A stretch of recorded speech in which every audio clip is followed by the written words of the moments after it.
Job availability হলো অনেক বেশি হাই। আপনি যখন এই যে কোনো ধরনের মেডিকেল ইমেজিং এ রেডি কমপ্লিট করবেন, ব্যাচেলর অথবা অ্যাসোসিয়েট চাই, কেউ ব্যাচেলর করে, কেউ অ্যাসোসিয়েট করে, কেউ আবার হাফ আপারে যায়। যতক্ষণ পর্যন্ত আপনার লাইসেন্স থাকবে, আপনি একজন টেকনোলজিস্ট। অ্যাজ এ টেকনোলজিস্ট, আপনি as soon as you get a licence, আপনার job available within a week, full time guaranteed. এটা একদম বলাই যায়। Job security it's way too high. এখানে আপনি এমন কোন জায়গা নাই আপনি জব পাবেন। আপনি লেটস আপনি নিউ ইয়র্ক থেকে অন্য একটা স্টেটে মুভ করছেন, অথবা অন্য স্টেট থেকে নিউ ইয়র্কে মুভ করছেন, আপনি যেখানে যান একটা ডায়াগনস্টিক সেন্টার থাকবে, হসপিটাল থাকবেই। মানুষ তো দিন দিন আসলে বিভিন্ন ভাবে অসুস্থ হচ্ছে। তো সেক্ষেত্রে এমন ভাবে বলা যায়, মানে job security it's always there. আপনার জব হারানোর কোনো ভয় নাই। স্যালারির কথা যদি আপনি বলতে যান, ইটস ভেরি হ্যান্ডসাম স্যালারি। আপনি যদি একদম স্টার্টিং এ করলে, যদি একদম এক্সট্রা টেকনোলজিস্ট হিসেবে শুরু করেন, সেক্ষেত্রে আমার কাছে মনে হয় এখন আন্ডার 1199 হসপিটালের অধীনে যারা কাজ করে, অ্যারাউন্ড স্টার্টিং 95 প্লাস। প্লাস আপনি যখন সিটি স্ক্যান, এমআরআই এবং নিউক্লিয়ার মেডিসিন এগুলো করবেন, অ্যারাউন্ড 120 দিয়ে স্টার্ট করে। প্লাস ওভারটাইম থাকে, বিভিন্ন ধরনের সুযোগ সুবিধা তো আছেই। ইরফান নিশাত, আপনার মানে পদবি কিংবা কাজের জায়গাটা নিউক্লিয়ার মেডিসিন টেকনোলজি শুনলেই মনে হয় নিউক্লিয়ার জাতীয় কোনো কিছু কিনা। এটা কি একটু আমাদের দর্শকদের জন্য সহজ করবেন যে কি ধরনের কাজ করতে হয় এই নিউক্লিয়ার মেডিসিন টেকনোলজিস্টদের? আচ্ছা, আমি যদি একদম দর্শকদের উদ্দেশ্যে সহজ ভাষায় বলতে চাই, তাহলে নিউক্লিয়ার মেডিসিন টেকনোলজি হলো একটা মেডিকেল ইমেজিং। যেমন রেডিওলজিক টেকনোলজি, যেমন একটা মেডিকেল ইমেজিং যার সাথে আমরা এক্স-রে করি, সিটি স্ক্যান করি, এমআরআই করি, প্যাট সিটি স্ক্যান করি, প্যাট এমআরআই স্ক্যান করি, সবগুলো কম্বাইনলি রেডিওলজির আন্ডারে, এবং nuclear medicine is a part of it. এটা মেডিকেল ইমেজিং বললেই দর্শকদের জন্য সহজভাবে জি, আমরা যখনই আমাদের পিসিপি অফিসে যাই কিংবা যখন আমরা কোন একজন স্পেশালিস্ট রোগের ডাক্তারের কাছে যাই, তখন সেইখানে আমরা দেখতে পাই, মানে এই নিউক্লিয়ার মেডিসিন টেকনোলজিদেরকে আমরা দেখতে পাই যারা ইসিজি, এমআরআই এগুলো করছেন।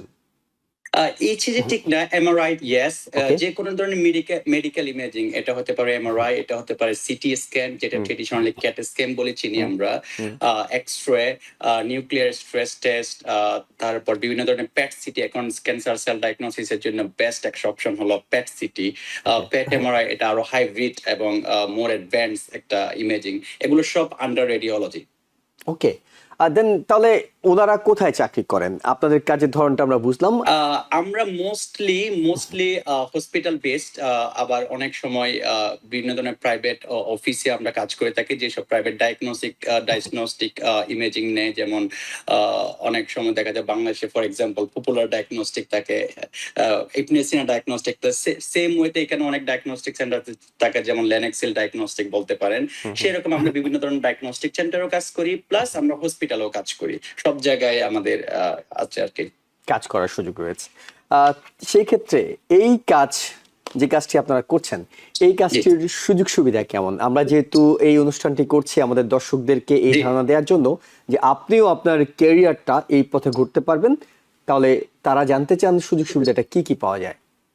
আচ্ছা, বিশেষ করে আজকের অনুষ্ঠানের প্রধান উদ্দেশ্য হলো এটা, যাতে আমরা দর্শক যারা এই অনুষ্ঠানটি দেখতেছেন তাদেরকে একটু উদ্বুদ্ধ করতে পারি কেন এই ধরনের প্রোগ্রাম, এই ধরনের মেজর চুজ করা উচিত rather than the others. First আমরা যখনই স্টাডি শুরু করি, যখনই কলেজে যাই, আমাদের একটা স্বপ্ন থাকে একটা ভালো চাকরি। কাজ শেষ করার সাথে সাথে যদি আমরা জব পাই, সেটা আমাদের একটা মেন্টালি পিস, এটা বিশাল একটা অর্জন। সেক্ষেত্রে জব অ্যাভেইলেবিলিটি হলো অনেক বেশি হাই। আপনি যখন এই যে কোনো ধরনের মেডিকেল ইমেজিং এ রেডি কমপ্লিট করবেন, ব্যাচেলর অথবা অ্যাসোসিয়েট চাই, কেউ ব্যাচেলর করে, কেউ অ্যাসোসিয়েট করে, কেউ আবার হাফ আপারে যায়। যতক্ষণ পর্যন্ত আপনার লাইসেন্স থাকবে, আপনি একজন টেকনোলজিস্ট। অ্যাজ এ টেকনোলজিস্ট, আপনি as soon as you get a licence, আপনার job available within a week, full time guaranteed. এটা একদম বলাই যায়। ওকে, মানে এটা হলো সবচেয়ে বড় সুবিধা যে আপনি নিশ্চিত একটা জব পাচ্ছেন। নিশ্চিত, মানে বসে থাকার কোনো সুযোগ নাই। আমি যতটুকু জানি, আমাদের যতটুকু লিঙ্ক আপ আছে, আমরা যেভাবে এই প্রোগ্রামটা কমপ্লিট করছি, কেউ বসে নাই। প্রত্যেকটাই সবাই একটা দুইটা ওভার টাইম করে, বিভিন্ন জায়গায় বিজি ওরা, মানে কেউ বেকার নাই আর। ওকে। যে প্রোগ্রামটা করে সে চাকরি পাবে, এই মুহূর্তে এটা গ্যারান্টি দিয়ে বলা যায় আর কি। জি, এটা সবচেয়ে বড় একটা সুযোগ, এবং হ্যাঁ, যেহেতু মানে মার্কেটে এখন পর্যন্ত গ্রাজুয়েশন চাহিদা করে যে বেশি। বসে থাকা অন্যান্য মেজর দেখা যায় কি, গ্রাজুয়েশন করে অনেকদিন বসে থাকা লাগে, একটু এক্সপেরিয়েন্স নেওয়া লাগে। এখন আমাদের এই মার্কেটটা হইছে এমনকি আপনার ফর্মাল ইন্টারভিউরও দরকার হয় না। অনেক সময় আপনি যখনই কমপ্লিট করবেন, আপনি অনলাইনে আপনার রেজিউমেটা চাললে ওরাই সাথে সাথে আপনাকে কন্ট্যাক্ট করে সাথে সাথে চাকরি, মানে ওভার দ্য ফোন ইন্টারভিউ এ চাকরি দিয়ে দিচ্ছে। এরকম একটা পরিস্থিতি এখন এই প্রফেশনের। এতটাই চাহিদা সম্পন্ন একটা চাকরি। জি। আর বেতন এবং অন্যান্য সুযোগ সুবিধা কেমন, এটি যারা আহ, রেডিওলজিস্ট হ্যাঁ, হিসেবে কাজ এটাতে করছেন? আসতেছি। সেকেন্ড আমি বলবো এটা কারণ হচ্ছে job security. Job security it's way too high এখানে। আপনি এমন কোন জায়গা নাই আপনি জব পাবেন। আপনি লেটস আপনি নিউ ইয়র্ক থেকে অন্য একটা স্টেটে মুভ করছেন, অথবা অন্য স্টেট থেকে নিউ ইয়র্কে মুভ করছেন, আপনি যেখানে যান একটা ডায়াগনস্টিক সেন্টার থাকবে, হসপিটাল থাকবেই। আহ মানুষ তো দিন দিন আসলে বিভিন্ন ভাবে অসুস্থ হচ্ছে। তো সেক্ষেত্রে এমন ভাবে বলা যায় মানে job security it's always there. আপনার জব হারানোর কোনো ভয় নাই। হুম এই হুম। যেমন অনেক সময় দেখা যায় এখন এআই এর যুগ, এআই এ অনেককে লেড অফ হইতেছে।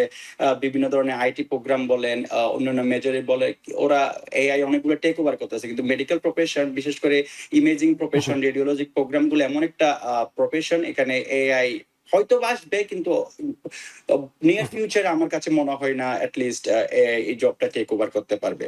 তারপর রিলোকেশনটা একটা বিশাল ফ্যাক্ট। আমরা চাই পরিবারের সাথে, যেখানে পরিবার তাকে একসাথে থাকবো, একসাথে কাজ করব, অন্য জায়গায় অন্য স্টেটে মুভ করাটা কিন্তু অনেক সময় ডিফিকাল্ট হয়েছে, বিশেষ করে আমাদের বাংলাদেশি মেয়েদের জন্য। যখন কারণ ওরা চায় একটা প্যারেন্টসদের সাথে থাকতে অথবা হাজবেন্ডের সাথে একই স্টেটে থাকতে।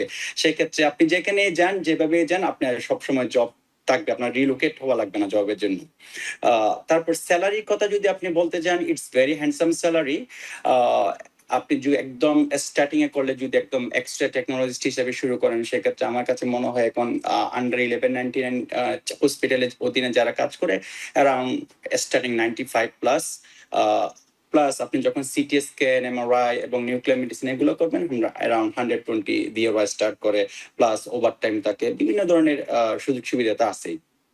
নিঃসন্দেহে, নিঃসন্দেহে, মানে মানুষ চাকরির ক্ষেত্রে যেটি চায়, একটি হলো যে জি চাকরির অনেক অ্যাভেলেবিলিটি আছে, আমি জি পাশ করার পরে আমি চাকরিটা পাবো। সেকেন্ডলি চায় জবটা সিকিউর থাকুক, আমার এই জবটা না চলে যাক, এবং জি এই জবটা দিয়ে যাতে আমি যে কোনো জায়গায় মুভ করতে পারি। তো আপনাদের এই প্রফেশনটি নিঃসন্দেহে সেই সুযোগ সুবিধাগুলো জি। আছে, এবং স্যালারিটা হ্যান্ডসাম বলছিলেন। এত এত সুযোগ সুবিধা যে চাকরিতে, সেখানে কেন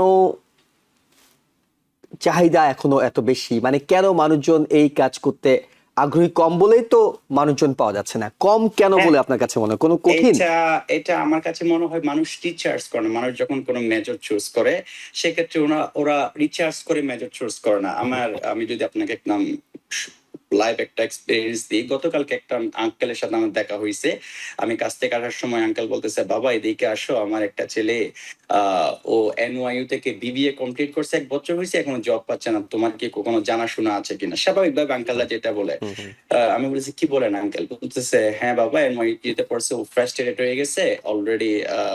$80,000 ওর স্টুডেন্ট লোন হয়ে গেছে, এত বড় স্কুলে পড়ছে, কিন্তু স্টিল জব পাচ্ছে না। এটা কেন হয়? এটা হলো আপনার ওরা রিচার্জ করে না যে বিবিএ তে পড়ছে, বিবিএ তে জব ফেসিলিটিস। এমন না যে বিবিএ তে পরে কেউ চাকরি পায় না, হয়তো বা 20% 30% পাই, কিন্তু 70% 50% হয়তো বা জব পায় না।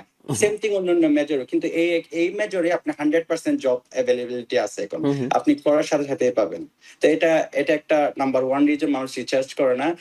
সেকেন্ড যদি চিন্তা করেন, আমাদের প্যারেন্টসরা, বিশেষ করে আমি বাংলাদেশি কমিউনিটির কথাই বলবো, আমাদের বাংলাদেশি কমিউনিটিতে প্যারেন্টসরা মনে করে বড় স্কুলে গেলে, বড় মেজর করলে, ইঞ্জিনিয়ারিং করলে অথবা যে কোনো একটা বড় স্কুলে গেলে ওরা মনে করে ফিউচারটা সেট হয়ে গেছে ওখানে। হুম, হুম। But in reality this is not the case. Reality is different. ওই রিয়েলিটি ডিফারেন্টটা করার জন্য আপনাকে আরো রিচার্জ করতে হবে, প্যারেন্টদেরকে আরো একটু সচেতন হতে হবে, যখন যাতে মেক শিওর হয় ওরা একটা ব্যাচেলর কমপ্লিট করার পর অথবা একটা মাস্টার্স কমপ্লিট করার পর লিস্ট একটা ওদের সিকিউর জবটা থাকে। না হলে একটা সময় গিয়ে ওরা ফ্রাস্ট্রেশনে পড়ে যায়, 1 বছর 1.5 বছর 2 বছর চাকরি না করলে। কারণ এখানে তো স্টুডেন্ট লোক, অনেক টাকা পয়সার ব্যাপার আছে। মানুষ স্বাভাবিকভাবে একটা ফ্যামিলি রেসপন্সিবিলিটি চলে আসে। তার মানে আপনি বলতে যাচ্ছেন যে পর্যাপ্ত তথ্যের অভাবে কিংবা পর্যাপ্ত জানাশোনার রিসার্চের অভাবে অনেকে রিসার্চের এই অভাবে। প্রফেশনটাকে বেছে নেওয়ার কথা জানেনই না, ভাবেনই না, সেই কারণে হয়তো পরিস্থিতি তৈরি হচ্ছে। জি জি আবার ইরফান নিশাত, আপনার কাছে একটা গুরুত্বপূর্ণ প্রশ্ন জানতে চাই, সেটা হলো জি। এই জবটা পাওয়ার জন্য আপনি বলছেন পড়াশোনা শেষ করলেই তো জবটা পাওয়া যাচ্ছে, পড়াশোনাটা কি করতে হয়, কতদিনের কোর্স, কতদিনের ধরে কি কি পড়তে হয় আসলে? আচ্ছা, এইখানে আমি জিনিসটা একটু দর্শকদের সুন্দর করে একদম শুরু থেকে বলি। এই কোর্সটা হলো একটা প্রফেশনাল কোর্স, যেটা আপনি অ্যাসোসিয়েট হলো মিনিমাম কোয়ালিফিকেশন। ব্যাচেলর করা থাকলে অবশ্যই বেটার, অনেকে আবার মাস্টার্সও করে, বাট মিনিমাম কোয়ালিফিকেশন হলো অ্যাসোসিয়েট।